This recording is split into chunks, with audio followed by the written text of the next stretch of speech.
my wife always says that when I disappoint her or hurt her feelings, I didn't do that thing on purpose. Yeah. It's me falling short in some certain area of life. And I've just got to try better tomorrow or try better in this moment. Bro. Yeah.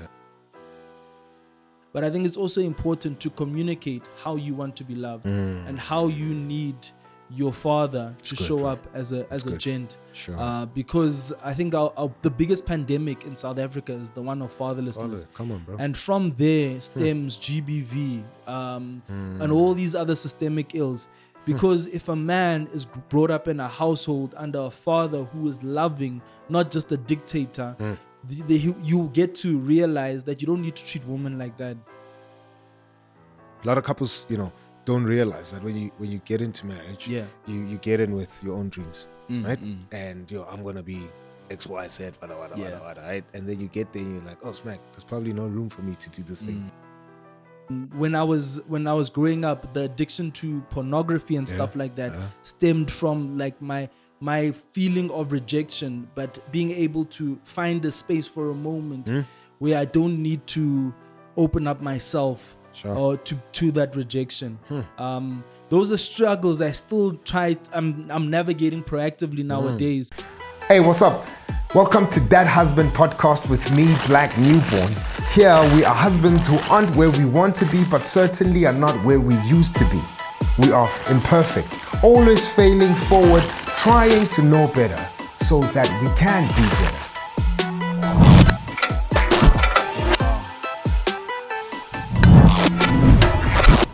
Hey, what's up? Welcome to That Husband podcast with me, Black Newborn.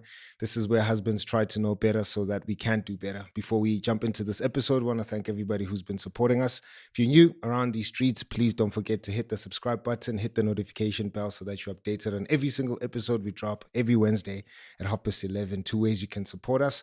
Number one, you can visit our website, thathusband.com, and you can find all that we are doing here. Our online store, tickets to Beans and Bonds. You can also buy us coffee through that website. Number two, you can book me as a speaker, an MC, a facilitator for your next event, and you can drop us an email at booking@blacknewborn.com. That's booking@blacknewborn.com. The husband that's sitting across the table from me today, his surname has 10 million variations, right? Simphiwe, Petros, Petros. Whatever tickles your fancy. How's it, my brother? You good, bro? I'm good, man. How are you? Good, man. I appreciate it, brother. Glad that you're here, bro. Thank you. I mean, this has been a long time coming. Yeah. We're supposed to do this like at the beginning of the year, if I recall. Feels like last year. Yeah, it feels like last year also. I was telling Grace earlier, I'm like, I feel like I was supposed to be here last year, but I was in Cape Town, but I'm back this side now. So finally. You've escaped exile, bro. Came back to the land of the living. I'm back in the country. Come on. I'm back in the country. That's dope, bro. Yeah. No, man. I'm glad that you're here, Doug, and I'm excited for our chats. Before we jump into it, we're compiling this book behind me, and we're trying to make it a free resource to give it to young guys who are despondent when it comes to marriage, or just don't find the value in being a husband, and also trying to encourage husbands who are walking alone, who don't have any community. And so we ask our guests to help us define what a husband is. You 1 year away from a PhD in being a husband. I'm almost there, bro. You're almost there. You're almost there. So what would you say a husband is, bro? Yeah, and my wife was actually preparing me for this question. She didn't ask me the question, but she did prepare me, like, just be ready when he asks you the question. I guess I've been thinking about it a little bit, but cool. I think from my perspective, the most authentic way to say it is a husband is Jesus, in essence. I mean, the Bible talks about husband lives, love your wives as Christ loved the church. And when I think of the love that Christ had for the church, it's a self-sacrificial kind of love. A love that always puts her before yourself. A colleague of mine, an ex-colleague of mine actually once said that marriage is a race to the back of the line. So always trying to race to put your partner ahead of you. Sure. And you can only continue racing to the back of your line if your partner is also racing to the back of the line. Sure. Now, knowing my wife, we're both very competitive individuals. So we stay racing to the back of the line, which allows me to continually try one up her. Come on, And I think that's what marriage is. And as a husband, I think servant leadership really speaks to that. Yeah. Really serving your person, trying to cultivate them, bring the best out of them, but also investing in yourself, because you can't pour out of an empty cup. Come on, bro. So it's just as important that I pour into myself so that I can pour more into her. And I think that's the beauty about marriage and the adventure that we've had. So yeah, in essence, I think that's the best way I can most authentically define what a husband is. That's dope, bro. Somebody who runs to the back of the line, bro. Come on, man. That's dope. In fact, yeah, Paul does say we must, try and not do each other in works of service. And that's probably, the best competition that you can have. How can I serve somebody better? And if they're doing the same thing as well. In fact, I was speaking of that on another podcast this week. I was asked a question about marriage and the essence or the design of marriage around that. And I think that was a shocking answer to give, which in one sense was surprising. That people would be shocked that marriage is supposed to be, self-sacrificing, that you're giving of yourself. So it was shocking to see that people are like, yo, I didn't know that, but secondly, I wasn't shocked because of the culture that we live in, where people get into marriage for themselves. They want to see how much they can suck out of this relationship to benefit who they are and who they're becoming. And so to, again, just have dudes like you think like that, gives me hope that the Institute of Marriage will at least have a good legacy, a healthy legacy in our country, man. So, no, thank you, bro. But I think everybody needs to realize that it's not always perfect, right? Sure. We don't always get it right. Sure. And I think that's the critical thing. All you can do is try your best, Yeah. day in and day out. And then you will have those low days where you're thinking, hey, but I don't feel like doing this thing. Sure. I'm tired. Sure. But I think that's where love is, and that's where the grace in marriage comes in. Your partner knows you better than anybody else. Sure. So my wife knows when I have my low days. I know when she has her low days. And we try our best to show up for each other. It's just always understanding that when somebody hurts your feelings or offends you, especially your wife, it's not intentional. My wife always says that when I disappoint her or hurt her feelings, I didn't do that thing on purpose. It's me falling short in some certain area of life. I've just got to try better tomorrow. Try better in this moment. Bro. Yeah. That's why I always say to couples who want to get married, people would want to have a list of things that the other person needs to tick before they marry them. And I'm like, man, sometimes that stuff is unrealistic. In fact, all of the time it's unrealistic because the person's going to change, bro. And they're going to evolve and they're going to be something different. But the one critical thing is just make sure they're not a murderer. Like whatever you do, let's figure out that they're not a murderer. Because it's in those moments when you've disappointed your spouse, they can confidently say that you're not out to kill them. One, because they know that you're not a murderer. Secondly, they know that you're a flawed person, and in that instant, you did fall short, of the standard that you were supposed to live up to. It's a real thing. So because marriage will force you to murder each other. Right? Hey, so I'm like, if you have propensity to want to kill the person, just probably don't marry them, right? Because when given the opportunity, you're gonna strangle them. Bro. It just shows you got a lot more work to do on yourself first, right? Don't get into this thing if you're not ready to sacrifice yourself for this person. No, hundreds, bro. Bro, before we got onto camera, you had said that your marriage has, seen its ups and downs. 6 years. 6 years. Of all of that, as I was thinking about our chat today, I'm like, he's getting close to the 7-year itch. And bro, nobody can explain what the 7-year itch is, but it's just a dark time. Sure. It's just, and you feel like, yo, I want to get out of this thing, but I made a commitment. I'm here. I hate her. I hate him. And you're like, why? I don't know. Like, Sure. and sometimes it comes at year 6 into year 7, Yeah. or just after year 7 into year 8. Mm-hmm. I don't know what causes it, bro. I just pray I don't get to that stage, yo. 7-year itch, no. Bro, hey, listen, I'll pray with you, bro. We experienced it. Sure. And it's just people just don't know how to explain it, right? Anyway, so you haven't got into the 7-year itch. At least you feel like you haven't experienced it, but you've experienced tons of other things. Yeah, no, we've experienced tons of other things. Yeah. Our marriage survived an MBA. Yeah. I'm pretty sure, like, if we could survive that, we can survive a whole lot of other things. Sure. And the sacrifice it took for us to get there was something else. I mean, we had to move cities at a moment's notice. Yeah. We went from a dual income household to a single income household. Because you were studying.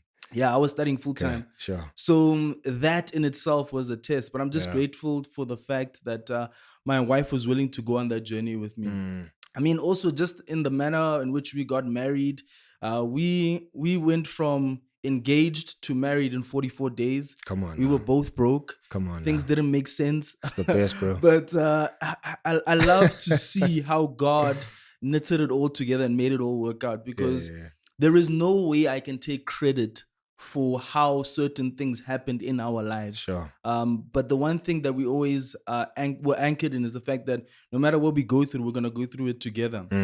And I guess if you want, we can go back in order to get to this point. Sure. And then I guess that will give you more perspective. Yeah. And I guess I'd just love to highlight how God has shown up and his intentionality through it all, because hey man. I mean, I did want to ask. Yeah. When I walked in, you guys were talking about where your wife comes from. Yeah. And I mean, the first time I followed you online, I was like, this guy's closer. Closer sisters are very yellow, but his wife looks extra yellow. So, she does, right? So he either find like closest who live in the mountains somewhere close to Lesotho and there's like snow, or she's colored. Yeah, right? It's either one of the two. Which one is it? Yeah, the jury's still out on it, but it's either one of the two. Even for her. The way sometimes her pronunciation of Xhosa words, I'm like, surely, surely. Sure. This one, surely. Somewhere there's Xhosa there. Yeah. But yeah, my wife is from the Western Cape, from a little town called Darling. Sure. Known for many things, very many things. It's either their wine, their milk, or their beer. Yeah, Darling Brew is literally about a kilometer from where her place is, her parents' place is. Okay. So, but Darling, I remember the first time I went into Darling with Wilmarie, I felt like I went back to like 1960. I'm like, yo, wow, I didn't know towns like this existed. But we never actually met there. So before we went, before we started shooting, I was saying that God had to import my wife from the Western Cape to Gauteng. We actually met at church, actually. Okay. We were in Pretoria, and we had a similar group of friends, but we never really crossed paths. Okay. And I think God was blinding me or blinding her. I think she saw me first, and one day maybe we'll come and sit here together so she can share her side of the story. Come on. But yeah, we met in church, and I think God was really working on me at that stage, because I wasn't trying to meet anybody or pursue a relationship. But I remember a quote that I saw in 2014. It said, "Imagine a man so focused on God that the only reason he looked up and saw you was because God said to him, 'There she is.'" Crazy. Yeah. Come on, bro. And I go deep like that because the moment I first saw my wife was at church. She was worshiping like in the row ahead of me, just to the right. I'm like, who's that girl? Like, I've never seen her before, and she had like this big afro. Yeah. And I'm a natural hair advocate for days, so I love natural hair. So we met a year after that, because from the moment you saw her worship, it took a year for you to My brother. connect. Yes, and the only reason Wow. why we didn't connect is because Why do every I time- feel like you're lying to me, bro? bro, she'll tell you like she was probably the brightest looking person in that room. Her hair was larger than it, and it took you a year. I was always trying to get in and around, but she was intentionally dodging me. Like, Okay, fair. so hey, bruh, it was it's not even playing hard to get. She was like, nope, I'm not trying to engage. Like, close up boys, I know y'all. She thought I was like a kid. I thought she was young also. And then when we finally met and got to talking, we realized we're the same age. It's crazy. Damn, why did it take so long for us to meet? And the only reason is because I was involved in the church quite a bit. So I would be on stage doing productions, doing social media interviews, presenting. So I would be seen a lot, and she was like, she's not trying to engage. She's trying to focus on school. She went back to school. She did a nursing degree. Now she's doing a dentistry degree.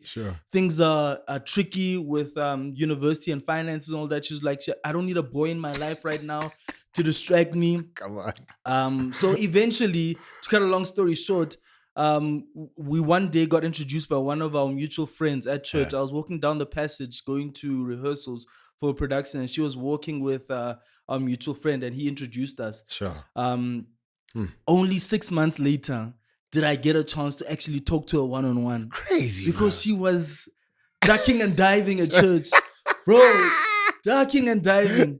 I'm like, oh my goodness, am I ever gonna meet this girl? And the only way I got to finally engage with her was sliding into the DMs. Where? Instagram, yeah. Bro, Mark Zuckerberg, bro, is responsible for so many marriages, bro. Hey. Mark, we thank you, sir. We are grateful, yo. And I remember the date, and I'll share why the date is important at a later stage. It was the 10th of August, 2017. I sent her a message saying, girl, if your hair could tell stories, I would pay good money to listen to it. Come on. I was trying to be smooth. Bro, with that line, she still said yes. So it was a dry line, but she was waiting for me to make the move. We started talking about her hair. And then eventually, to cut a long story short, I was like, no, man, we must set up a coffee, like just to chat. 2 days later, we were sitting at Mug and Bean, just having flapjacks and coffee. And we sat there for like 3 hours, bro. Crazy, man. A very, very interesting conversation, getting to understand how she got to being in Pretoria, understanding why she was pursuing education, her love for tattoos. We spoke about that because, I mean, I love tattoos also. And the one thing that I said was like, the next tattoo I get is going to be a wedding band. I've got a wedding band now. Come on now. So, and that was exactly the next tattoo. So just the intentionality of the conversation.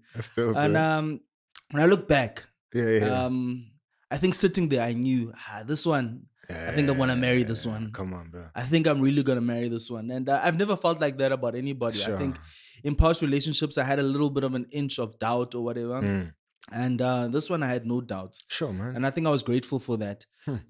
So yeah, we started getting to know each other.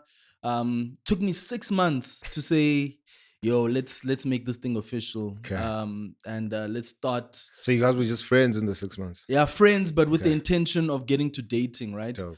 Because 2 weeks in, she's like, yo, what are we? Like, what's happening there? I'm not trying to make new friends.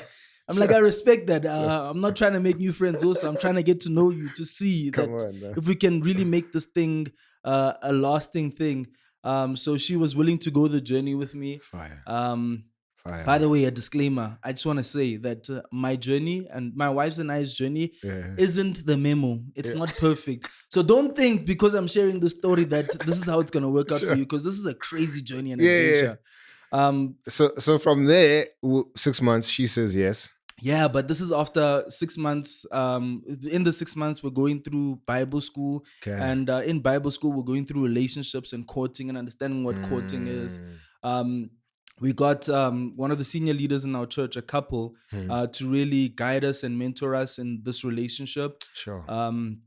We also did a 21-day water fast. And that was crazy, bro. Like, I remember feeling so weak on day 15 or 16, and like, I'm in PE at home with my parents. She's here in Pretoria, getting ready for third year of varsity. I think it was third year, yeah.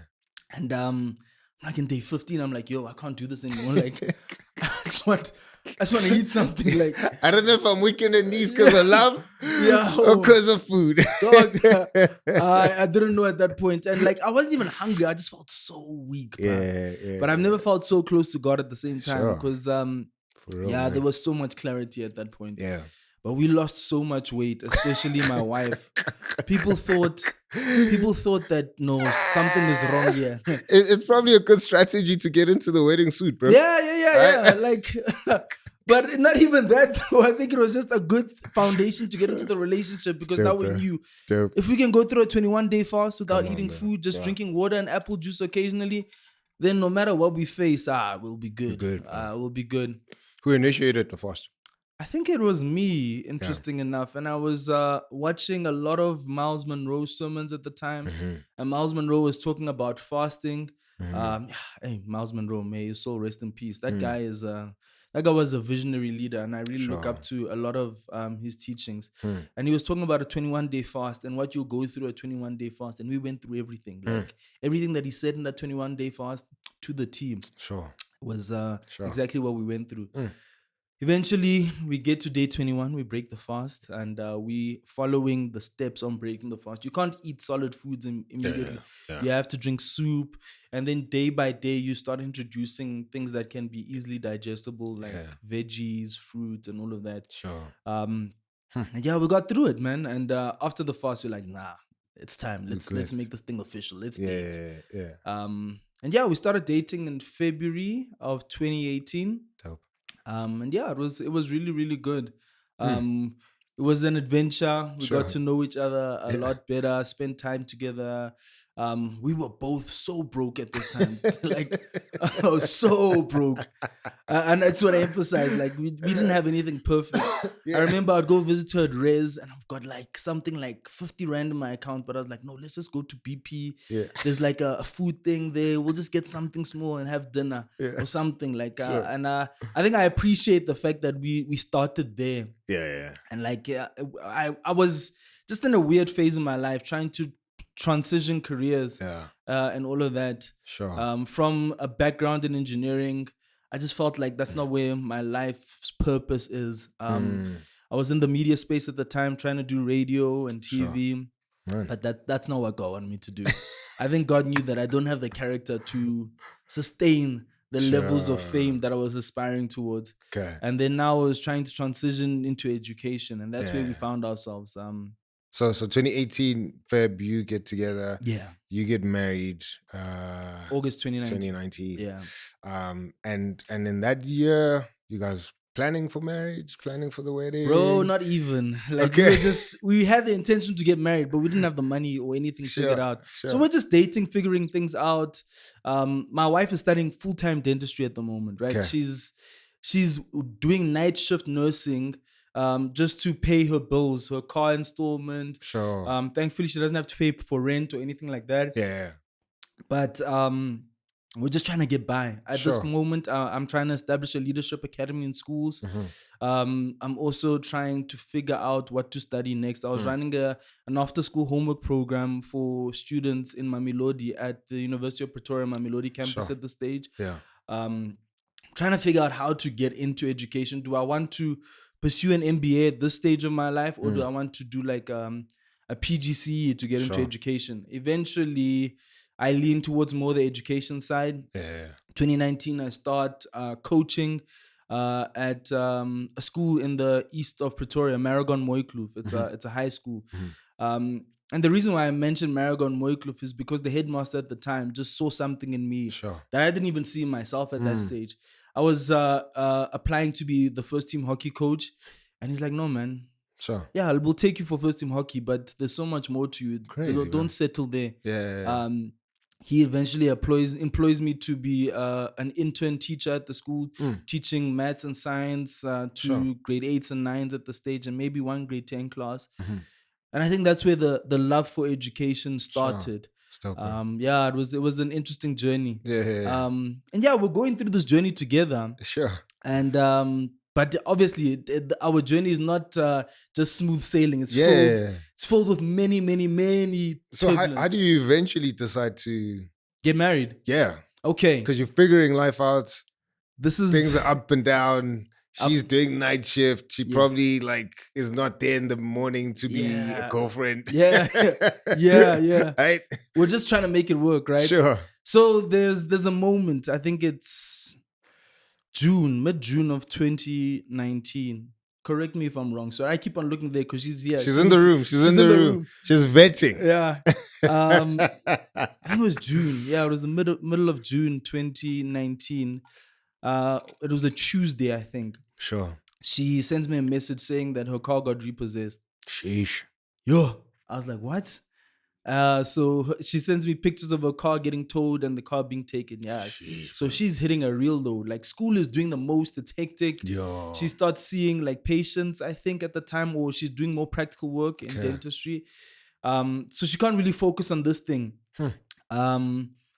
On the on the Friday, we try and cheer her up. It was me, my wife to be, she's my girlfriend at this stage, and one of her best friends. Like, no, man, let's just go to the fun company, just play games, forget about all of these things. We're just trying to cheer her up, play games, and we're having fun. Things are working out. Next thing, Zwebe, her phone gets stolen at the arcade. No way, bro. Yeah. She hits an all-time low. Oh, no way, bro. At this point, I had stopped drinking for like 3 years. I was like, no, guys, let's go get a drink. This is too much. So this is the first time we have a drink Sure. in years. And we're just sitting there and just having a drink, just reflecting on life. And Crazy, I can bro. see she's going through a lot mentally. Man. The next day, we're at Harry's Pancakes in Pretoria, and we're celebrating a friend's birthday or something along those lines. I can't remember. Sure. We have the get together, and then we get in the car and we go to my place, and Sure. we're sitting in the car, just arrived at my place. We're sitting there, and I'm just checking in how she's doing. Sure. After checking in on how she's doing, I can see it's an all-time low. I can't support her because I don't have the financial means to support her. Yeah. I can't you figuring yourself out as well. Yeah, you just got this gig. Yeah. Sure. And it's tough because, I mean, I'm busy earning a 6K salary. I'm pretty sure her installment is something like 9K and she's behind on months. Crazy. I every now and then I would try and chip in for petrol just so she could get to school and to church and stuff like that. Sure. But I was sitting there and I'm like, this is an all-time low. I'm like, how do I show up for you in this moment? How do we navigate this thing? And I don't know why I said this. Yeah. It will never make sense at all. And I was like, you know what? And I remember her sitting next to me. I'm like, you know what? At this point, we might as well get married. Yeah. Like, at this point, I don't see how life is going to work out. And I truly believe that us getting married, God will give us that special blessing. Come on now. He who finds a wife finds a good thing and obtains favor. Yeah, obtains favor from the Lord. Come on, bro. Surely, God, there's some blessing that we're missing out on here. And the only way we're going to navigate this thing is if we get married.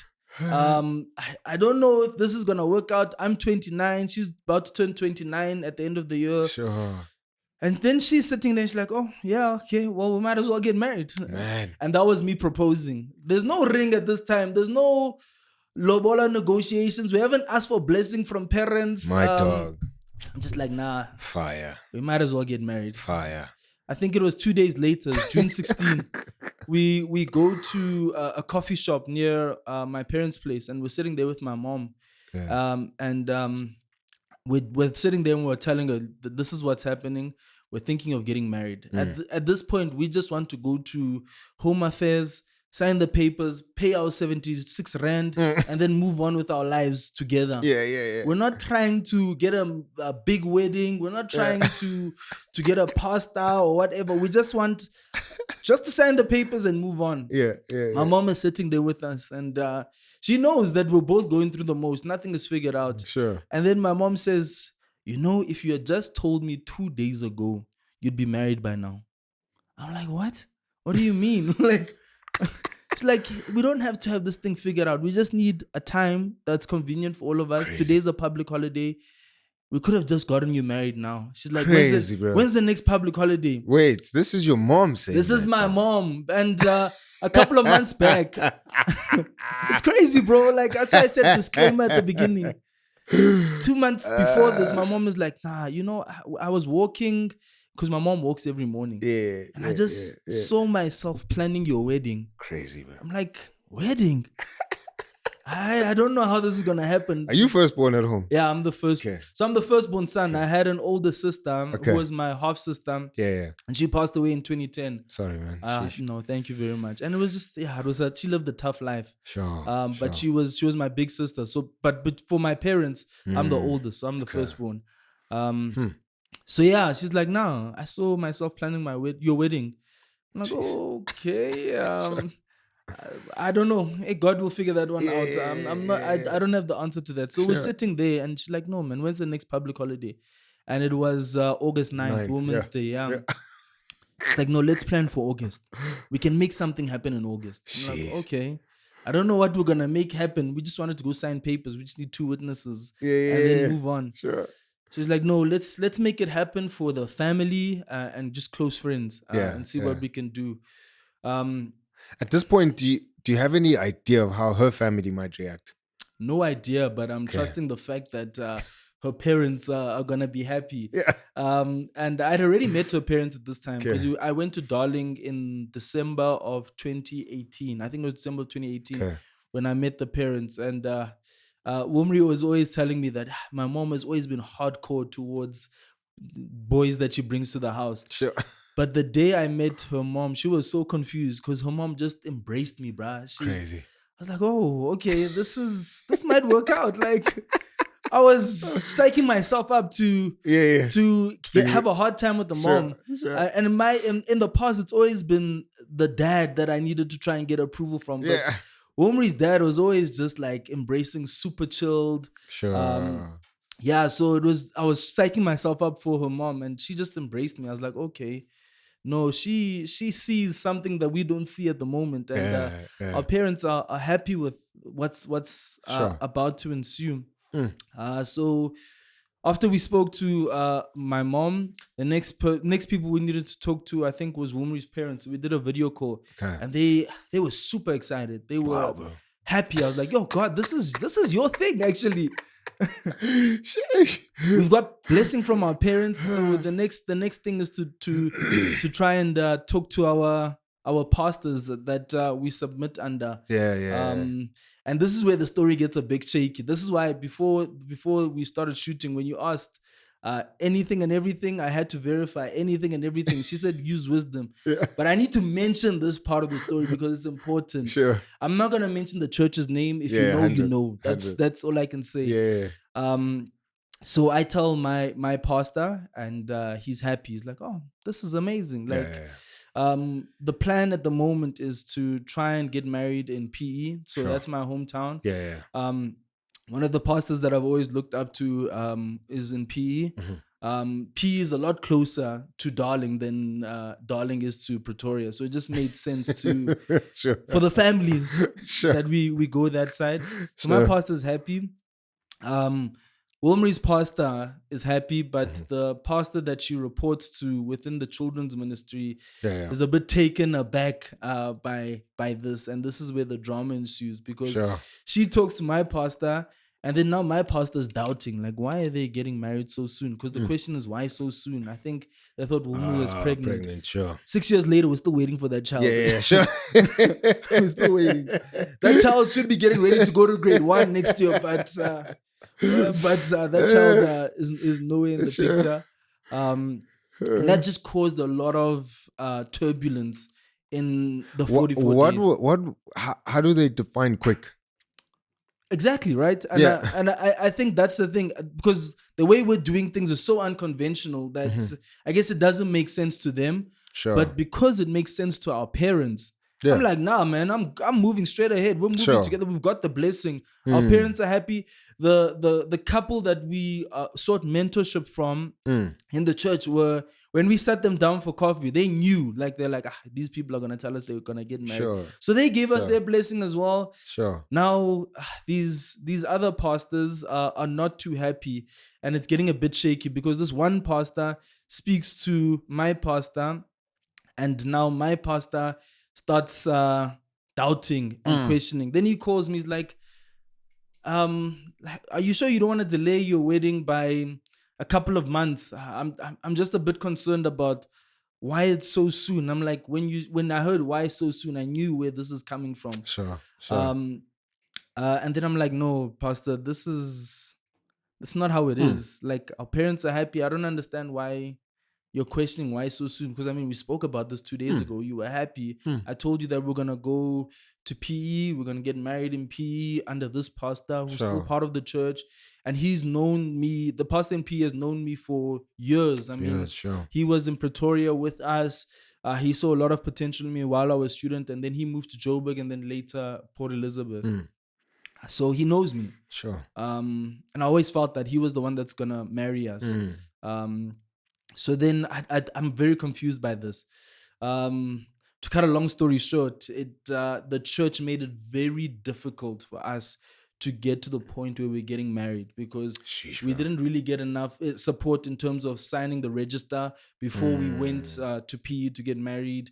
The pastor that Wilmary reports to in the children's ministry was, she was. I guess she felt like she wanted me to go to her to ask for permission to marry Wilmary, which was a very confusing thing. But eventually Wilmary spoke to her one Sunday after serving. And then that evening we all met after the evening service. Sure. And I'll never forget this moment because I feel this was the all-time low. Because it's myself, it's my pastor, it's Wilmary, and it's her. Sure. And she's like, how do you feel about all of this? She asked the question to us. And then she goes on to just like word vomit on me and say, do you know the anointing that she carries? Do you know the journey that she's been on? She carries something so special. Like, it made me feel like I don't deserve to be marrying Wilmary. Like, that's what it felt like. And what was more disappointing to me was my pastor's there also. And he's not standing up for me because we've been through this journey. We've done so much together. We've sacrificed so much in terms of time, talent, and treasure in this church. So he knows my character. Sure. In this moment, he should be standing up for me and saying that this is the man that this is what this man carries. He's a faithful servant in the house. I built so many things in the house. Boys wanted to see what God can do through me in the church. But now, like, she's basically saying, no, you should have come to speak to me. It's weird. She carries this anointing. But okay, after all of this, it's fine. Yeah. You can proceed. We hadn't said anything at this point. Yeah. So like, okay, I felt some type of way after this chat. But okay, at least we can go proceed. But I was really disappointed. I was like, man, you know what? I'm gonna move differently in the church now. Maybe I should not be as public or showcasing a lot of things in the church. We're gonna move a different way. I remember telling our friends as we've got the blessing. Now the next stage is tell our friends. I'm like, guys, this is what's happening. We're gonna keep it low key. I remember telling my best friend, bro, it's private. It's not a secret though. Yeah. It's private. Sure. So I don't want many people to know about this because people are gonna get touched. Yeah. Because they're gonna see us getting married, but now we didn't invite them because budget, kaloku. There's no budget. Yeah. My mom and dad are doing the most to try and set up something for us in PE. Sure. And over that 44 days, we went through everything. That's dope, bro. I remember one thing that I need to mention. Sorry, No, it's dope, bro. Yeah, it's a podcast. Yeah. One thing that I need to mention is when I told my mom, she went and spoke to senior pastors that she'd walked with that were in charge of the Bible school. And they took us to Bloemfontein over that next weekend and they separated us. So the one pastor, the wife spoke to Womri, and the other pastor spoke to me just to see if we're actually ready to get married. Sure, Or if this is something that we should be doing. And after that weekend, after having chats, they literally took us through 100 questions that we needed to ask each other to see if we're ready. After all of that, they said, no, they're good. You're good. Yeah, they're good. So they gave us the green light. So we went through premarital counseling in this 44 days just to Crazy. it was an high key intensive process, and we eventually get to PE, and on the 10th of August 2019, exactly 2 years after I had sent that first DM, we were getting married on the beach in PE. That's dope, bro. Yo, what a journey, bro. And it was the perfect day. It was the perfect day.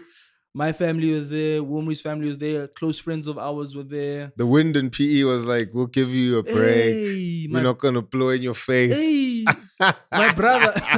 If I was to tell you, like 2 days before that, we went to the venue, it was dark and gloomy and windy. It was storming. I was like, God, please, just open up the skies, no wind. Sure. They had a backup venue in case it's windy, but it was the perfect day. Sunny, no wind. It's dope, man. Picturesque. To To say the least. I stay posting pictures from our wedding on our anniversaries just to remind us of the perfect day in PE. It's great, bro. Yeah, no. Man, thanks for that, bro. Yeah, no. Such a dope story, man. Unconventional for days though, right? Yeah, totally, bro. But it's stories like that I love, I advocate for. I think people shouldn't date for 100 years. Yeah. I think a year is enough. In fact, if you can date less would be dope. Yeah. So man, shout outs to you, bro. And thank you. Sticking it out and wanting to get married and not succumb under the pressure of having our perfect wedding.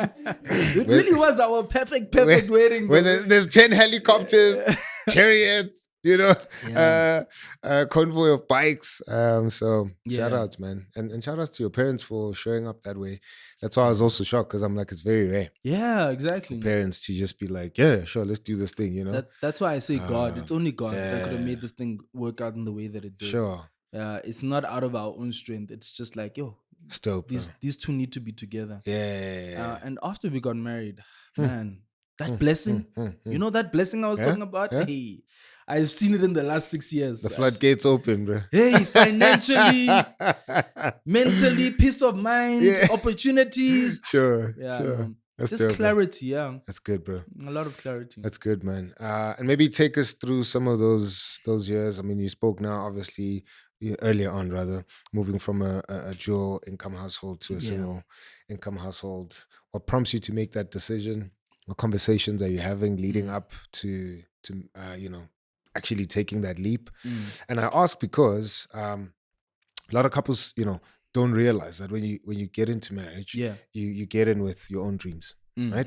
And I'm gonna be X, Y, Z, whatever, right? And then you get there and you're like, oh, smack, there's probably no room for me to do this thing. And then you end up being frustrated because you're not communicating any of those things, and God forbid, but unfortunately, couples end up in the divorce courts, and people are like, there was no room for me to be me. Yeah, he wanted me to change, or she never gave me room to just be myself. And it's like, yo, you could have spoken about this thing, right? You could have chatted. You could have just laid your cards on the table to say, this is where I think God is leading me. How can we support this? Maybe not now, maybe later, whatever. Walk us through how you make that decision, bro, and then to get married. No, to now go study. Okay.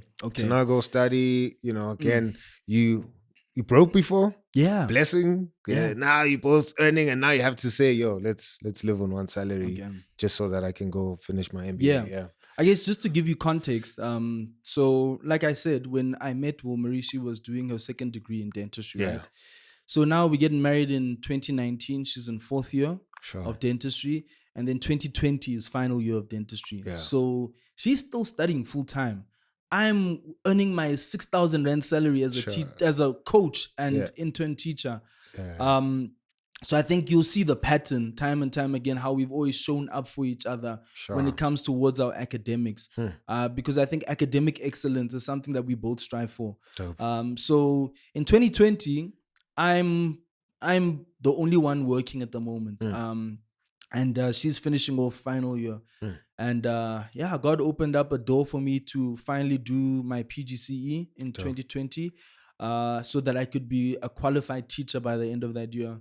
And then I got the opportunity in March. In February, I was having conversations with the headmaster, and I guess I can mention the school as well because I mentioned the other one, at Pretoria Boys High School. So I'm a Pretoria Boys High School old boy. Yeah. And I had the opportunity to go back and teach at my old school, Sure. which was a very interesting journey in itself. But because I got that opportunity, financially things opened up. My salary, in essence, tripled moving to Boysheim. Sure. So I could support the household at least with some sort of stability. So moving to Cape Town, I mean, we've come from the single income household, and we made it work. While she was finishing off her final year and while I'm doing my PGCE. So at the end of 2020, we had qualifications. And then we were a dual income household from 2021 to the middle of 2024. Sure. And the only reason I felt like we needed to make a change is because I felt like I wasn't growing anymore in terms of career. Sure. So I'd been teaching. I was in the boarding house. I was a boarding house master. I was the master in charge of football. So I was managing the whole football program at Boys High. But in terms of intellectual growth and progress in terms of career, I felt like, I'm stagnating. Sure. I need something fresh, something new. I understand my passion and desire to impact education and provide access to quality education, but I can't do that as a teacher. Like, it's very limited. My scope of influence is just in the classroom or with the boys I interact with in the school. There's a whole nation that needs quality education. And systemically, how do I influence that? And that's the tension I was trying to navigate. So I was always looking for other job opportunities or to study, in essence. And I thought back to 2018 when I thought of doing my MBA, and I hadn't done it as yet. Now I'm a 34-year-old. I feel like, no, I think I'm at the right age to do this thing. I've got some work experience. I've pivoted careers. What opportunities are out there for me to pursue education? And I was talking to Wilmarie about it throughout. And initially, I wanted to do my MBA through UJ because it's online. I can still have a job and do it part-time over 2 years. Hey, but I got rejected from UJ. And that I'm like, damn, okay. I thought I could do this thing. I was going to be accepted easily. I mean, I've been doing these things. I got accepted to do engineering at the University of Pretoria, which was the top engineering faculty in the country. I did my PGCE through UNISA. Surely UJ, come on. UJ, come on, guys. No, UJ said, nope. We will not accept you, my brother. Sure. So it was a tough time navigating the first half of 2024 because I just felt like I wasn't inspired anymore. And I think Wilmarie could see that in me. Like, I was very frustrated in that space. So I had applied to UCT Graduate School of Business to do a similar MBA, but it's more hybrid. So it's some weeks, mostly online, but there's block weeks. So you go down to Cape Town every now and then. So I was like, no, man, I can do this thing part-time. I don't know how I'm going to pay for it. Scholarships, there's no chat about scholarship doing part-time. But we spoke. And then I remember getting a call one day after invigilating exams from a recruiter at UCT. And he's like, hey, man, Simphiwe, you've got a very interesting profile. You've got a background in engineering, and then you went into education. So you've got the engineering and education background, which provides a unique set of experience and skills, right? Sure. So would you consider doing the program full-time? If you consider doing the program full-time, there's a high chance you'll get a scholarship from the GSB to do this thing full-time, because the full-time cohort is about 16, 17 people. So you have to leave your job in order to do the MBA full-time for a year. Part-time is 2 years, but full-time is 1 year. Sure. And I remember receiving this call and having to go to Wilmarie and talk to her about this. I'm like, this guy told me that if we do this thing full-time, I can get a scholarship. Now, for those of you that don't know, doing an MBA at UCT is something like 350,000 rand. Crazy. I didn't have 350,000. I'm just a teacher. Like, who Yeah. am I with 350,000 Sure. rand just lying around? And we really had to pray about this, Sure. like deeply. I remember when we say, no, go talk to your pastor. So Yeah. we had left the church we were at in 2020 due to a lot of complications and church hurt. Sure. And we started going to a church called Rooted Fellowship in Pretoria. Yeah. And the pastor there at the time was One Mukhatle. Yeah. I'm sure you know One. Yeah. Dope Yeah, gent. fire, Dope fire. gent. And I always saw One as like a big brother Sure. since we started there in 2022. So when we was like, nah, man, go talk to One. Yeah. One will tell you what you should do. Yeah. Like, this doesn't make sense. Sure. So I remember sitting there having coffee with One, and and I stay saying One is a big brother because people would always say that are you guys brothers? You guys look so alike. Sure. I'm like, yeah, this is my big brother. Yeah.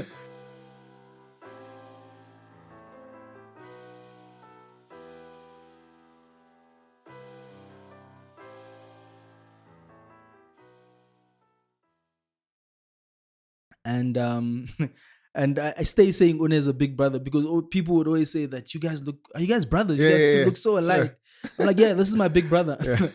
And we were sitting there and we were chatting, and One was saying, no, man, I'm telling him this situation. It's like, no, man, it's only a year. Yeah. You'll be back after a year. It's like, just go and do this thing. God will make a way for you guys. Hey, God made a way. Dope. And I think when we had a lot of peace after me chatting to One, because I mean, this is a spiritual leader that we're submitting under, and he's saying, no, go. This is good for you. Sure. And you'll never regret pursuing education because it'll set you up in ways you never imagined. Sure. So yeah, we started the process. I finished off my application in May. Now I have to do this thing called a GMAT, which is an entrance exam for an MBA. Sure. People spend months, if not years, preparing for this this test, bro, because it's deep. It's not about your knowledge only. It's about how quickly you can answer these complicated questions. And they test you in 3 things. It's English, it's critical thinking, and it's mathematics. And I'm a maths teacher, so I'm like, nah, man. I'm sure I'll cook the maths. I'm sure I'll cook the maths. And my one of my close friends at the time has already started the MBA. He's doing it part-time. Sure. He started in January. He's like, no, man, it's like grade 11 maths. I'm like, oh, okay, well, I can do grade 11 maths, surely. And I'm like, I don't know if I want to get accepted, but let me do this thing. Now I've got the application deadline is the 31st of June or end of June, I'm talking to the recruiter. He said, no, it's fine. Finish your application. Write the GMAT in July, early July. Give us your results. And in August, you'll start. I'm like, yo, okay, let's do this thing quickly. Sure. And Womri is supporting me at this stage. And I think that's the critical thing that I want to mention. Like, I wouldn't have been able to do the MBA if it wasn't for her backing me and supporting me and being willing to go on this journey. Sure. And that's one thing that we've constantly strived to do for each other. Just show up for each other academically. I mean, we don't have kids. This is one thing that we can do to make sure we set ourselves up. Sure, man. And when we have kids someday, God bless those kids because they're going to have to really strive for academic excellence. You're going to get a bunch of blacks, bro, who are artists. And they're like, nah, dog, I just want to draw. And that's fine, bro. I don't care. Man. That is fine, bro. As long as they can read by the age of 3, I'll be happy. Like, that's one thing that we've set up for ourselves. We said, no, one thing that we want for our kids is that they can read at a crazy young age because that's good. We want to raise up leaders, bro. And leaders need to read. They need to read, bro. Yeah, so... like, that's one thing that we did. So I'm doing this GMAT. Sure. I'm like 2 weeks away from writing. I'm like, I write the practice test. I get cooked by the practice test. So I'm like, yo. Destroyed. Cooked badly.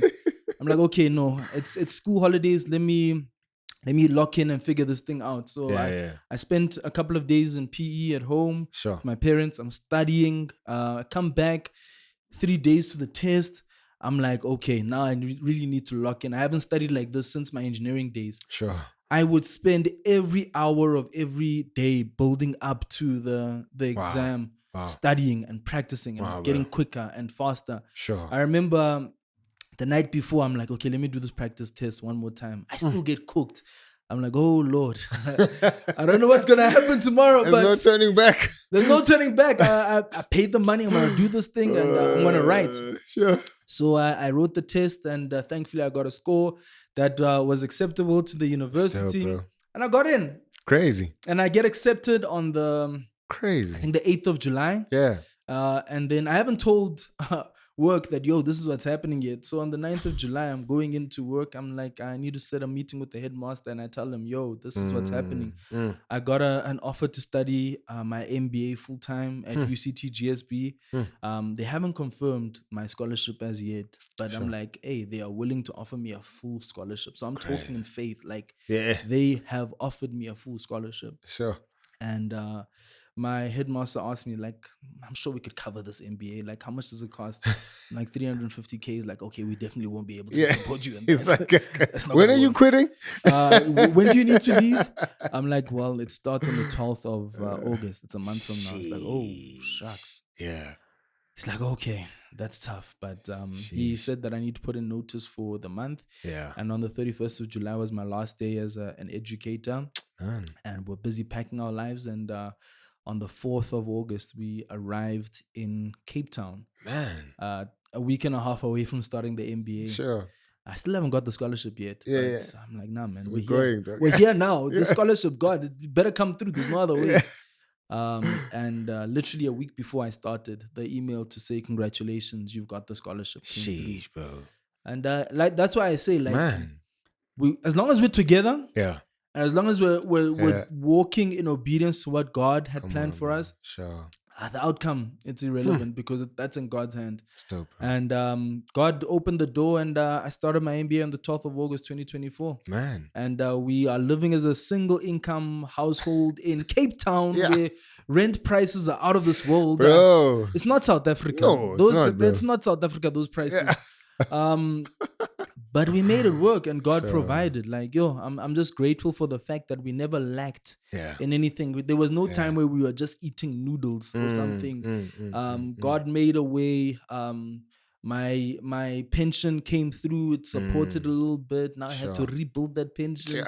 But yeah, man, it was a really, really exciting and engaging year where I learned a lot about myself, firstly, and I learned a lot about strategy and academia and leadership. I'm an advocate for doing your MBA at UCT Graduate School of Business because it's the number one MBA in Africa and Middle East, but also it's priority on Africa, and making you understand your role in Africa was something that just blew my mind.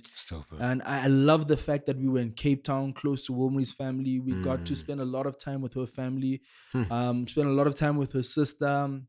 It was great, man. I enjoyed that. Like, I enjoyed the change of scenery because I'd spent 28 years in Pretoria. And I was like, thank God I'm out of Pretoria. Like, my friends had been saying, bro, you need to move to Joburg. Get out. Yeah.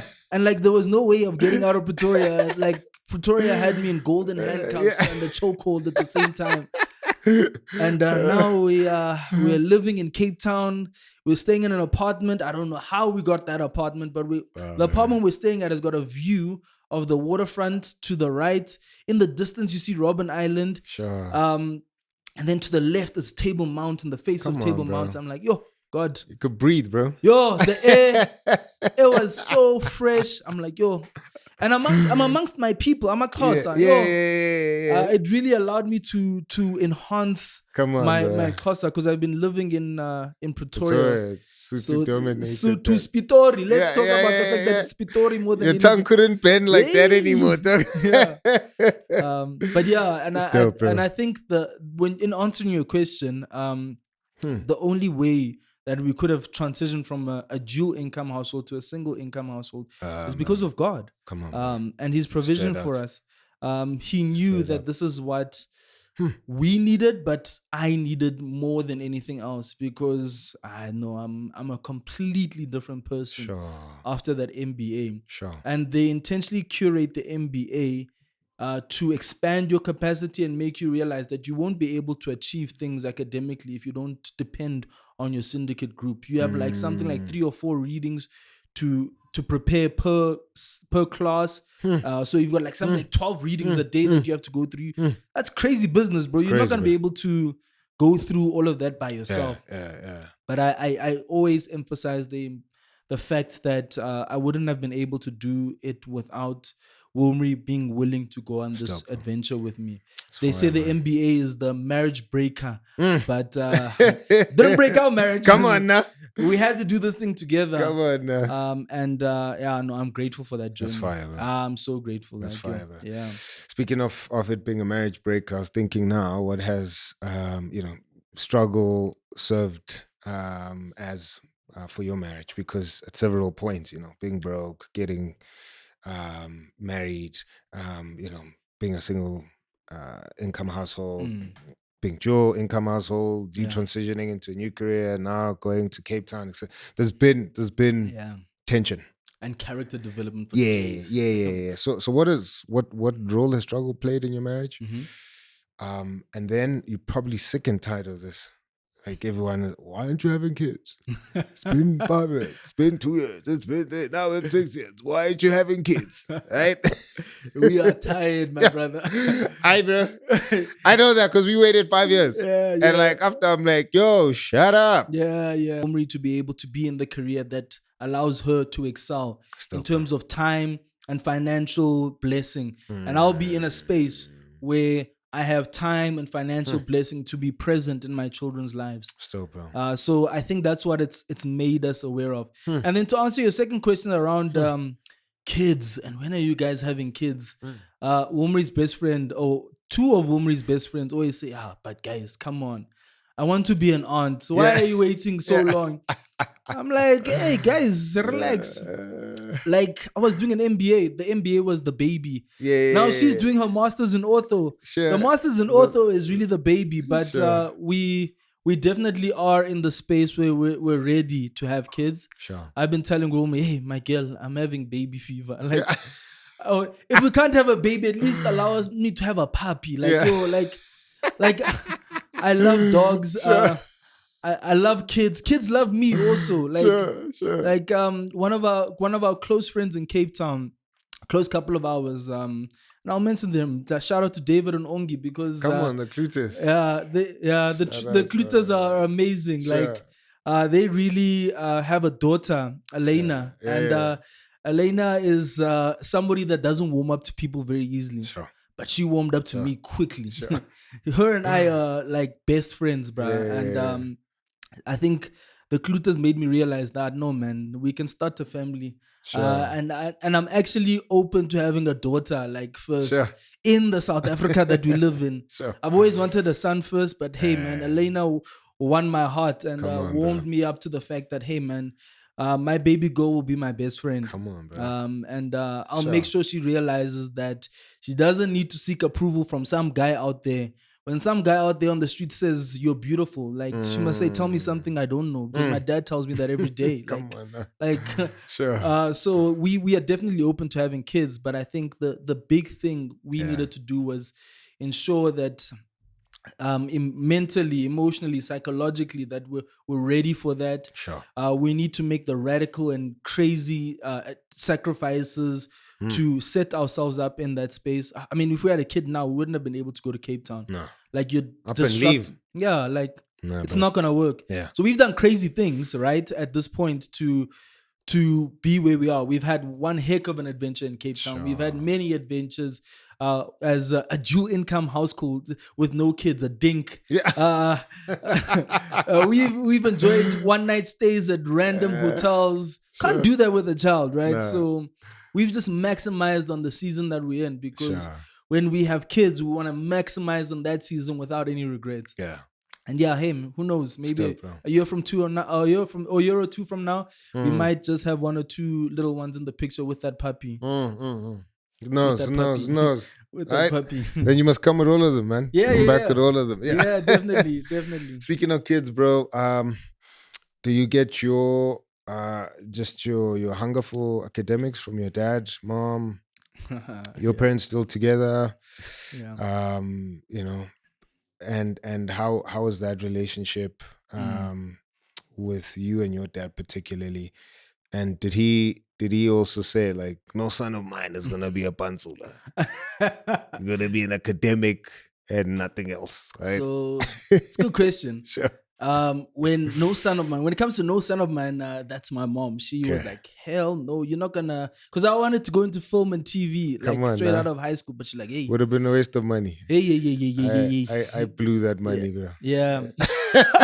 Waste of film school is a waste of time, bro. Is it? Yeah, waste of time. Hectic. Anyway, thank you, mom. Yeah, no, I'm grateful for the yeah, fact that she said, no, use your brains first. It costs the same amount as your MBA, Yeah, that's hectic, bro. and you probably got more value. So. And the lack of opportunity after that, right? Yeah, sure, bro. You have to make it yourself. Yeah.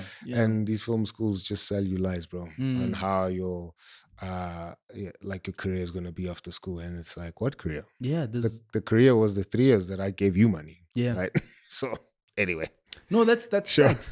So I'm grateful for my parents for that, especially in the South African context. Yeah. With high levels of youth unemployment, you can do whichever degree and stay being unemployed. I would love to do a study on the actual percentage of unemployed graduates and per racial demographic to see, because there's a story in that. Yeah. So my parents are academic achievers as well. My mom did her nursing degree, qualified nurse. So she was in nursing. When I was young, she was about to do her honors and move on to her master's. But then she's like, no, I need to focus on the kids. Sure. So when I think about that, I was like, no, I think we're doing it the right way, because we're getting all those things out of the way and then bringing the kids in the picture. When it comes to my dad, oh man, yeah, there was a lot of academic pressure when it comes to my dad. And it's not in the words and what he says you should do, but in what he's achieved, right? Yeah. So my dad was the 3rd Black chartered accountant in South Africa. Come on now. He was the first Black student to graduate from the University of Port Elizabeth. Crazy, bro. Like, when I think of his achievements, I'm like, yo. I can't be a Popeye. Yeah, I can't play games. And at the same time, like, as much as he's achieved all of that, he's one of the most humble guys I know. He will never, like, put out his achievements on blast so that everybody notices. But I definitely believe that man deserves a lot of credit for the things that he's achieved in his career. Sure. He's a man that does more than speaks. So his actions always speak louder than his words. And my mom has always been driven, business-minded, focused on growth, the next opportunity.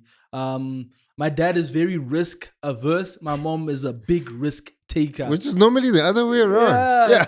It's so interesting. So interesting. So with regards to that, I think that's the household that I grew up in. Dope. A household that was trying to nurture academic achievers.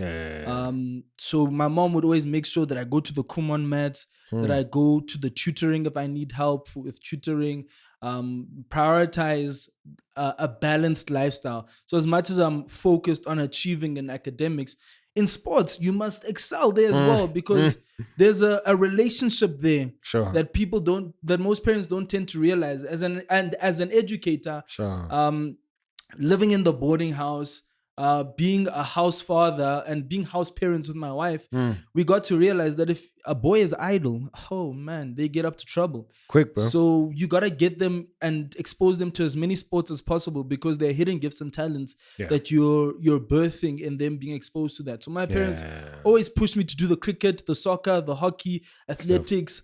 We played golf at a stage. We did everything. Tennis, like there's a lot.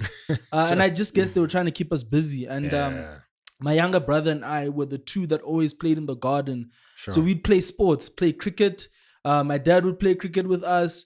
Would play soccer. We broke a lot of windows. We had a rugby ball at a stage. That rugby ball broke the DSTV satellite dish. We never saw it again. So, those cricket balls, we used to play with the hard cricket balls. So the windows, left, right, and center. Soccer balls going over the wall. We were busy. Sheesh, bro. Yeah, so that's the household that I grew up in. And I guess one thing that I learned from my parents is never to settle. That's good, bro. You should always pursue what's next. Be content and happy in this season, but there is so much more to who you are, and you owe it to yourself to realize that potential. So my mom is one person that really pushed me to take the risk and go pursue my studies. And one thing that I've learned from my dad is the importance on being financially savvy. Like, Sure. saving is a critical thing, and I think my wife does that better than me, to be honest. Sure. I'm more of an impulse. I want this, I want that. Yeah. But she's really intentional about Sure. making it work. dope, bro. My parents, when it comes to my parents, and I guess this is in terms of their marriage, Yeah. they recently actually decided to separate. Okay. Which is a sad thing, but Sure. at the same time, I when I told them that Sure. like, whatever you do, I just want both of you to be happy. Mm. It's not about me or my siblings and what we want. You are both late 60s, in your 70s. Like, at this point in life, I think you've sacrificed a lot to get to where you are. Sure. And I think the essence of them getting a divorce was the fact that when I look at their marriage, I mean, they were married for 37, 38 years, Wow. which is a Sure. lifetime, It's bro. a lifetime, bro. It's a lifetime, yeah. It's older than you. Dog. It's a life older than me, and they dated for a whole bunch of other years before that. Crazy. It's a long time. Sheesh. But I think the one thing that was missing in their marriage is they never brought up issues and communicated how they felt about issues. So when I think about my older sister was 15 years older than me. So my mom had her before she met my dad. But they never really spoke about, my mom and dad never really spoke about how they wanted to raise my older sister in the family. My dad assumed that, no, she has a father. The father will take care of her. Sure. Like, that's how it was back in the day. Sure. My mom had the expectation that, no, she's coming into this household. This is a family. We'll take care of her together. But they never had the conversation. Chats, bro. Yeah. Chats, and man. And the fact that they never had those conversations created a lot of friction and tension around my sister. So it was, my dad always says, and I hope they forgive me for saying this, but let's be honest, let's be vulnerable, let's be real about the conversation. Sure. When my dad looks back, he's like, he regrets never being there for my older sister in the way that she deserved, which is sad. Yeah. And there's a lot of other tension, unaddressed issues over time. My dad was a serious, hardcore workaholic. Like, he worked hard. And I understand, because as a black person, the only black person getting employed in these senior positions, he worked at the Reserve Bank. He was a deputy registrar of banks in the bank supervision department. So he would engage with all these CEOs in these big banks.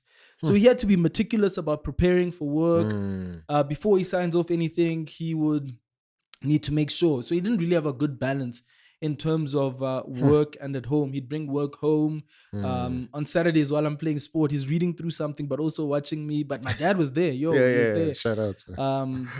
So I think that's where the tension was. So I think they were so focused. My dad was very focused on his career. My mom was very focused on us, the kids, and making sure that we grow and have a nurturing household. She takes care of us. So there was that disconnect. So when I think about my marriage, I'm always grateful for the years that I had to see a stable household. Yeah. Come on, bro. Both parents in the household. Not the perfect environment, but really getting to just that stability is rare in South Africa. Important, bro. Yeah. Sure. So I'm grateful for that fact.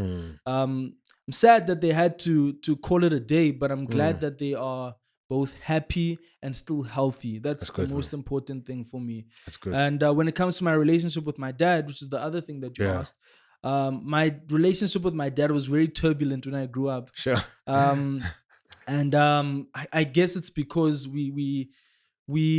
I'm very opinionated, and as a teenager, I would say how I felt. Sure. And he would disagree a lot of this. A lot of things we're very different. Sure. I'm more like my mom, and my brother's more like my dad. It was very turbulent.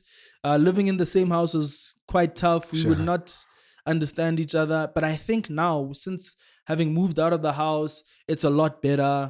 I remember sitting and having a coffee with my dad, and we just wanted to figure out how we can do better. Sure. It was like, that the one thing that I've always wanted from you is just to tell me that you love me. I don't hear that from you, you know?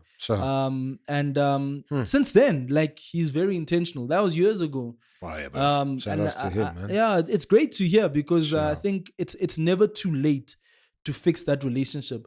But I think it's also important to communicate how you want to be loved and how you need your father to show up as a gent. Because I think the biggest pandemic in South Africa is the one of fatherlessness. Come on, bro. And from there stems GBV and all these other systemic ills. Because if a man is brought up in a household under a father who is loving, not just a dictator, you get to realize that you don't need to treat women like that. You don't need to act like this. You don't need to overcompensate and act out in anger, because I always feel like anger is a secondary emotion to a deeper primary emotion that you're not willing to acknowledge. And when I think about when I used to get angry, it always stemmed from rejection, and that's the deep emotion that gents aren't always willing to navigate. And from that stems a lot of things. I think lust stems from that. When I was growing up, the addiction to pornography and stuff like that stemmed from like my feeling of rejection, but being able to find a space for a moment where I don't need to open up myself or to that rejection. Those are struggles I still try. I'm navigating proactively nowadays. I've got to put things in place to ensure that I don't fall and I'm not susceptible to those things. Because lust is a thing that has a grip on a lot of men in our times, and it's such a private thing, bro. Such a private thing. And if you don't have the community and other brothers that you're willing to be open and vulnerable with, that's something that will be dealt with, or will deal with you rather in the dark. Bro. But I think when it comes to like fatherhood, I think that's why it's important to be present as a father. That's good, when we talk about present dads, in our generation, I think that's one thing that our generation is doing well as fathers. Millennial dads are really doing well in that, and that's something that I aspire towards. I think my dad set the foundation on what it means to be a father that's a provider. But I want to set the foundation, apart from providing, literally nurturing, spending time and loving my kids and being vulnerable with them, knowing that it's okay to be emotional and cry as a boy. I hate the saying boys will be boys.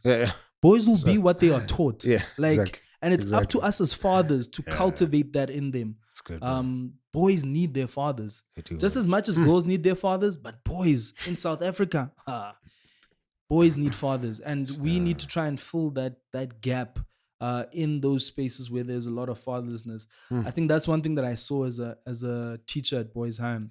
In the boarding house, man, these boys, oh man, I love those boys. And I was trying to be a father to those that didn't have their fathers. And yes, you'd see them act out and be rebellious and be all sorts of types of ways. But, and especially the black boys, because there's a lot of resentment and anger in the black boys. And in a space like Boys High, which is a traditional English school, that focuses on preserving those conservative values.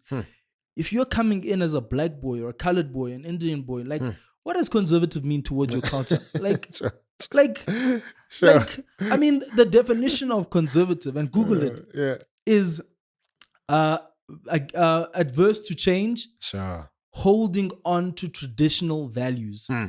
What are traditional values, and how are you fostering values in a diverse group of boys who have different backgrounds? My tradition as a Xhosa is completely different to a tradition of a Pedi. Completely different to an English or an Afrikaans environment. And I think that's where I was trying to fill the gap in that space.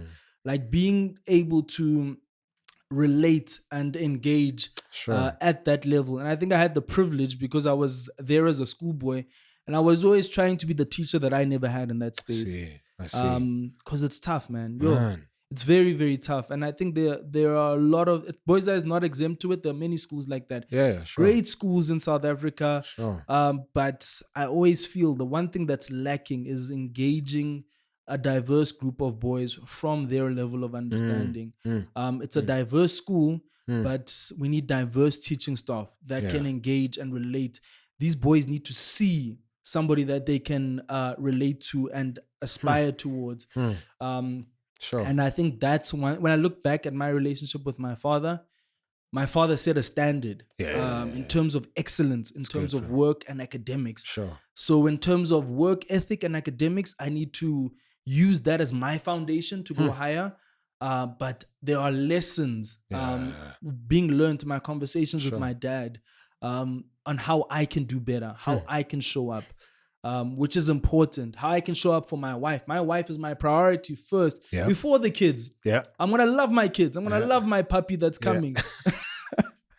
Is the puppy mentioning, is it for your wife? So that I'm not saying, may those that are listening you're not dropping hints, you're dropping boulders here. Hey, I want my puppy.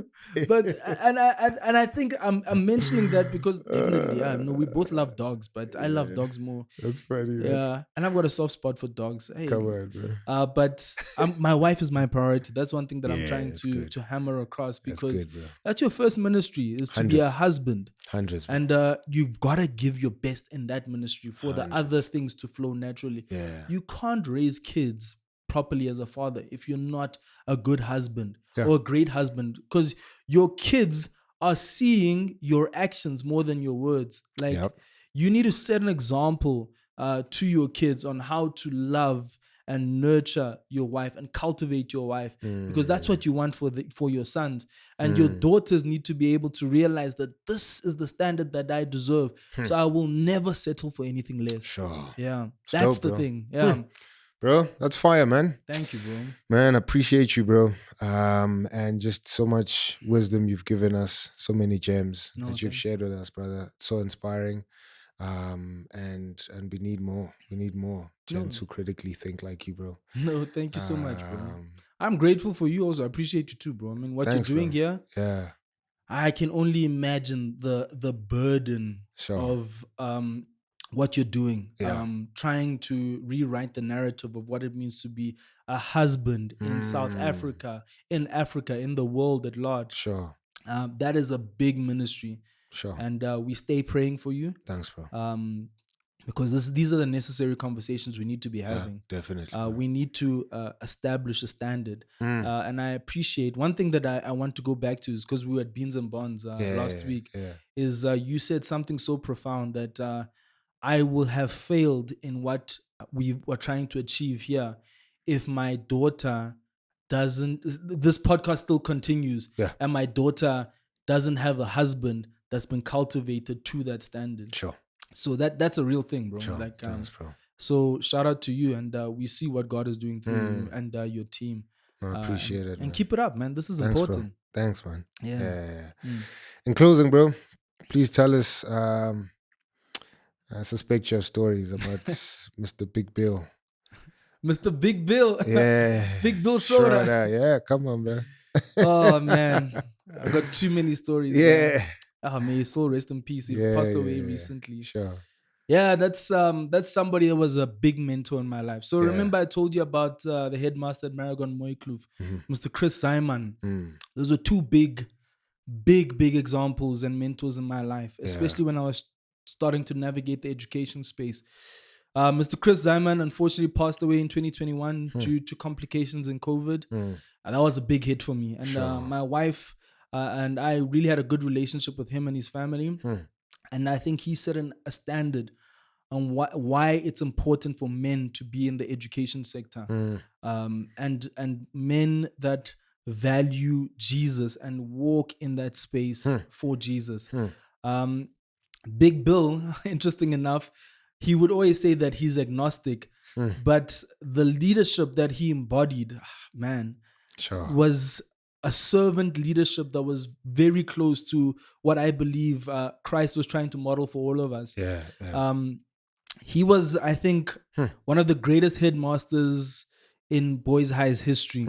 I had the privilege of having him as my headmaster as a schoolboy. And the only reason I got back into Boys Eye is because of Big Bill. Sure. Because we were doing a project at a school in Soshanguve, Memezelo Secondary School, and he got me in to take and develop leadership skills in the students through the leadership academy that we have. And he was mentoring the principal of that school Sure. at the time. So we were trying to figure out how to develop a model that can support schools in that space.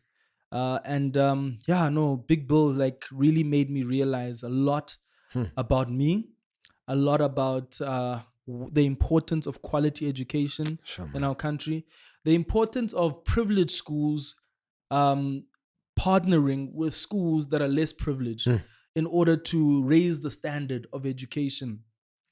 He always felt that these schools that are in privileged positions have a responsibility to go down to the townships, to the communities nearby, and really engage, whether it's academic support, peer tutoring or peer learning, mentorship, holistic development of these schools.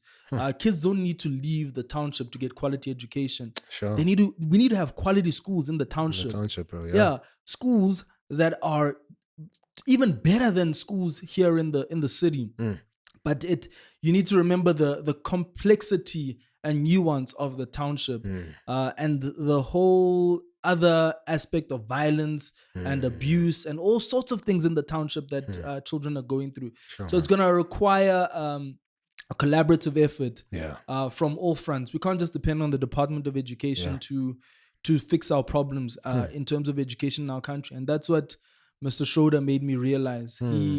He made me realize that we have a responsibility as individuals, as organizations, to develop that and cultivate that. We used to have so many like coffee conversations. Womri and I always used to go to his house and visit him, especially when his wife passed away.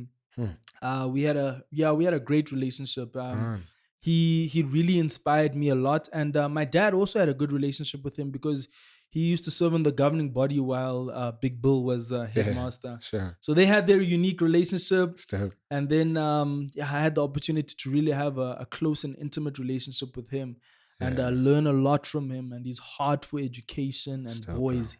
He loved his boys. And I think I learned a lot from him in terms of how I loved my boys when I was a teacher and a boarding house master.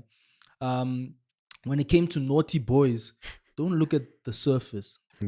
Look at the heart. Understand why they are acting the way that they are acting. And that's something I learned from Big Bill, because if you're just reacting and treating the surface level issue, this kid will always be a rebel.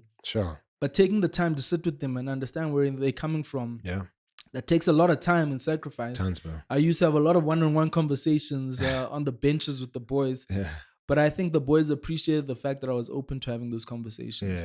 I learned that from Mr. Schroeder. Come on, bro. And I miss him a lot. Yeah, man. I remember the last time I saw him was me telling him that I'm leaving Boys Eye to go pursue my MBA.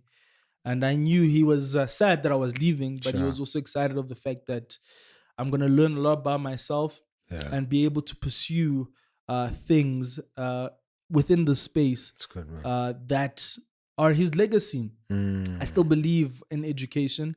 The role that I currently have at the nonprofit organization I work at now, it's called Participate in Vision Navigate. They're the biggest nonprofit organization in Tshwane. And they're involved in education and homelessness. So they've got a young children program that's focused on early childhood development. That's assisting ECD centers in various communities around Gauteng. And we're helping close to 12,000 kids through that program. We've got a youth program that's focused on primary school and high school, academic support and life skills development. And then we've got an adult homelessness program that's purely focused on men and trying to rehabilitate them while also equipping them with vocational skills and work opportunities. So I see how God has been intentional to direct my path over the years. Because I finished my MBA, and literally, as I finished, I got this job. I didn't wait. Like, they wanted me to come literally a month before I was finishing. But I was like, yo, God, I'm grateful. And in this season of my life, I've got the opportunity to engage with an organization that's outside of the formal school environment, outside of the Department of Basic Education, but is literally involved in those spaces. When we talk about ECD, for example, being the priority, we are actively working in communities with an established model that is achieving results that can be compared to the benchmarks in ECD, like the Thrive by 5 index and all of that, looking at literacy results, numeracy, cognitive development, concentration. So I see how God has elevated me into a position where I'm trying to develop business solutions that establish social enterprises that support our projects, but also create employment. So I'm grateful for the journey that I'm on because it's going back to the conversations I had with Big Bill that got me into this space where I'm realizing there's so much more that I can do within education. And I not only owe it to myself to realize that potential, but there are so many issues within education that need to be addressed in South Africa. One of those being access to quality education for all. There shouldn't be a gap in quality education. Yeah, that's good, bro. And children or a person will never regret pursuing education. Education is the one thing that unlocks your mind and expands your mind. If anything, exposing yourself to different aspects and facets of education, I always like to say it decolonizes me from the conventional way of doing things, following the conventional path, making me aware, okay, in the African context specifically, how do we creatively develop solutions that are fit for the context? Because our context has so much nuance, and people don't really acknowledge the impact of inequality in our nation. We need to address that inequality, and one of those is through access to quality education. If people have access to education, they become more critical thinkers. They have opportunities to pursue further education in university, continually upskilling yourself, establishing businesses. I think education really addresses a lot of systemic issues, and I think that's where I'm at. My wife is in the medical field, dentistry and ortho. Come on, bro. I'm aligned to education, Dope, bro. trying to develop strategic solution, and that all stems from the time with Big Bill, because he was always trying to develop strategic solutions to education. Yeah, man. Yeah, bro. You and your wife must continue saving the country. Thank you, my brother. And we'll join you in that mission, bro. So but yeah, thanks, bro. Thanks for this, man. Yeah. I understand why God had to let us wait a year. Hey, my brother. I'm a different person now. Come on, bro. Come on, bro. Yeah, no, I'm grateful that it was delayed a bit, but I'm grateful that we can still have the conversation. It's great, bro. Yeah. Appreciate you, man. And we normally thank your wives, but she's here. So we thank you so much for pouring us your husband and letting him share your story with us. So thanks, bro. Thank you, bro. Appreciate it, man. Yeah. Guys, thank you so much for tuning in. Please do leave your comments. We'd love to engage you. There's a whole lot of stuff we spoke about, many threads that we need to probably even pull further and engage on. So please do just share your thoughts with us. It will be incredible. Don't forget to hit the subscribe button. If you haven't, do hit the notification bell so that you're updated on every episode we drop every Wednesday, 11:30 for me and the team. We'll see you next week, Wednesday. All right. Peace.